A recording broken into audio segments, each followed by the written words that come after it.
মুহাম্মদ সাল্লাল্লাহু আল্লাহ বললেন না না উল্টা পাল্টা আবদার করো না, ওই নবুয়তি দিয়ে দেয়া হয়েছে। ঈসা বললেন ওকে, আমি পড়েছি ইনজিলের মধ্যে ওই নবীর উম্মতদের এত মর্যাদা, বনি ইসরায়েলের অনেক নবীর চাইতে নাকি উম্মতে মুহাম্মাদের মর্যাদা অনেক বেশি হবে। আল্লাহ শেষ নবী আমাকে বানালেন না, ওকে, কিন্তু আমার উম্মতকে ওই উম্মত বানান। আল্লাহ বলেন নো, ওইটাও দেয়া হয়ে গেছে। পাবে কে? বিশ্বনবী পাবে। বিশ্বনবীর উম্মত আমরা হলাম উম্মতে মুহাম্মাদি। আমাদের মধ্য থেকে যারা আলেম হবে, হক্কানি আবেদ হবে, আল্লাহর ওলি হবে, বনি ইসরায়েলের অনেক নবীদের চাইতেও তাদের মর্যাদা বেশি হয়ে যাবে। সুবহানাল্লাহ। এবার উনি চোখের পানি ছেড়ে দিলেন। আল্লাহ দোয়া করলাম আমার শেষ নবী বানালেন না। দোয়া করলাম আখিরি উম্মত আমারে দেন, আমারে দিলেন না। এবার আমি দোয়া করি, এই দোয়া কিন্তু ফেলতে পারবেন না। আল্লাহ বললেন করো করো।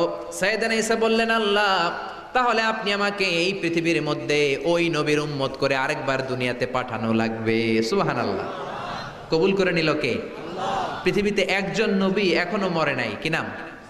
ঈসা আলাইহিস সালাম। উনি আসবেন ইমাম মাহাদির 7 বছর যখন হবে, তার গভর্নিং 7 বছর চলে যাওয়ার পরে আসবেন। ঈসা আলাইহিস সালাম যখন আসবেন, এসে দাজ্জালকে, অ্যান্টি ক্রাইস্টকে নিজ হাতে হত্যা করবেন। চিল্লায় বলেন ঠিক কিনা? এটা ছিল ঈসা নবীর দোয়া।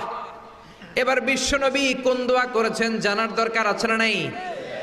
বিশ্বনবী বলেন লিকুল্লি নবীন দাওয়াতুন মুস্তাজাবা। প্রত্যেক নবীর জন্য একটা করে দাওয়া মুস্তাজাবা আছে। আলেম যারা আছেন তারা বুঝবেন। দাওয়া মুস্তাজাবা মানে এমন দোয়া যেটা কবুল হয়ে যায়। দোয়া করলেই, কথা বলেন, দোয়া করলেই কবুল। এরকম দোয়া রব্বুল আলামিন সব নবীকে একটা একটা করে দিয়েছেন। ওই দোয়াটা করলেই সেকেন্ডের মধ্যেই কবুল করে দেয় কে? আল্লাহ। সব নবী ওই দোয়া দুনিয়াতেই করে ফেলেছে। বিশ্বনবী বললেন লিকুল্লি নবীন দাওয়া মুস্তাজাবা। সব নবীর জন্য একটা স্পেশাল দোয়া আছে, দাও বিহা, যেই দোয়াটা নবীরা দুনিয়াতেই করে ফেলেছে। ওয়া ইন্নী আখতাবিউ দাওয়াতি শাফাআতান লি উম্মতি ইয়াউমাল কিয়ামাহ। আল্লাহু আকবার। আর আমি আমার দাওয়া মুস্তাজাবা স্পেশাল দোয়াটা এখনো করি নাই। আমার দোয়াটা এখনো আমি জমিয়ে রেখেছি। কিয়ামতের কঠিন ময়দানে আমার উম্মত যখন বিপদে পড়ে যাবে, আমার উম্মতের জান্নাতে যাওয়ার ব্যাপারে ঝামেলা লেগে যাবে, আল্লাহর অনুমতি ক্রমে শাফাত করে করে আমি আমার উম্মতদেরকে জান্নাতে ঢুকিয়ে দেব। তখন আমি ওই দোয়াটা করব। বিশ্বনবী সেজদায় পড়ে থাকবেন কিয়ামতের ময়দানে। সব নবীরাও বলবে ইয়া নাফসি ইয়া নাফসি। কেউ যখন আল্লাহর কাছে যেতে পারবে না, সবাই মিলে বিশ্বনবীর কাছে যাওয়ার পরে বিশ্বনবী তখনও মাথা তুলবেন না। বিশ্বনবী কপাল ঠুকে কেঁদে কেঁদে বলবেন রব্বি হাবলি উম্মতি। ও আল্লাহ আমার উম্মতকে আপনি মাফ করে দেন। সুবহানাল্লাহ।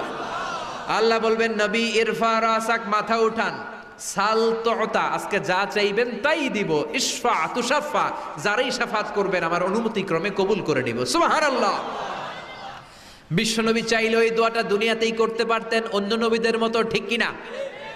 অন্য নবীরা যেমনি নিজেদের প্রয়োজনে ওই দোয়াটা দুনিয়াতেই করেছে, আমার নবীকে ওই রকম করেছে নাকি? তার মানে আমার নবীর আমাদের জন্য মায়া বেশি না কম? আমার জন্য রেখে দিয়েছেন ওই দোয়াটা, আপনার জন্য রেখে দিয়েছেন দোয়াটা, আমাদের জন্য দোয়াটা রেখে দিয়েছেন। আমরা যখন কিয়ামতের ময়দানে বিপদে পড়ে যাব, বিশ্বনবী দোয়া করে করে আমাদেরকে জান্নাতে ঢুকিয়ে দিবেন, ঠিক কিনা?